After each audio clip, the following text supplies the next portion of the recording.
আসন্ন বিধানসভা নির্বাচনকে কেন্দ্র করে প্রচারের ময়দানে নেমেছেন তপন কেন্দ্রের আরএসপি প্রার্থী বাপ্পাই হরো। সোমবার তপন ব্লকের ভারিলা গ্রামে জোর কদমে জনসংযোগ সারেন তিনি।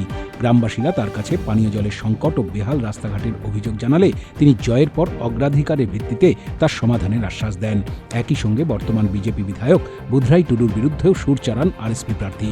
তার অভিযোগ, জয়ের পর বিধায়ককে এলাকায় দেখা যায়নি এবং জনস্বার্থের বিষয়ে তিনি সম্পূর্ণ উদাসীন। এই জনসংযোগ কর্মসূচিকে কেন্দ্র করে ওই এলাকায় কর্মীদের মধ্যে ব্যাপক উৎসাহ লক্ষ্য করা যায়। নির্বাচনী প্রচারে এসেছি 10 নম্বর ভারিলা অঞ্চলের মদনপুর গ্রামে। এখানের যে স্থানীয় লোকজন, তাদের সঙ্গে আমি কথা বলে জানতে পারলাম। সোনাক্ষী, মশলা কোথায়?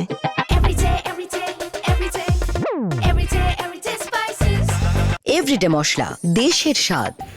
যে এখানকার যে বিধায়ক যিনি ছিলেন বিজেপি দলের, তিনি বিগত 5 বছর এই এলাকায় কিন্তু আসেননি এবং এই বিষয়ে এলাকার লোকজনের ব্যাপক ক্ষোভ রয়েছে তার উপর।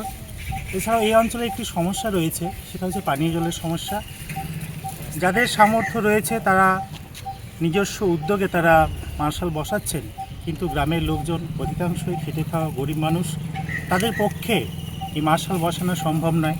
সেই জন্য একটা সমস্যার মধ্যে দিয়ে তারা চলেছেন। এছাড়াও এখানকার যে রাস্তা রয়েছে, কিছুটা দূর যাওয়ার পর মেন রাস্তা, প্রায় 2 কিলোমিটার কাঁচা রাস্তা রয়েছে, যে কারণে এখানকার লোকজনদের অনেক সমস্যার মধ্যে তাদের পড়তে হচ্ছে।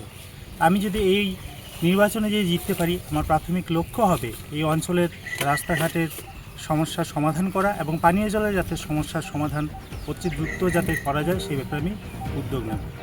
ধন্যবাদ। তপন থেকে মণিশঙ্কর ঠাকুরের রিপোর্ট, উত্তরবঙ্গ সংবাদ।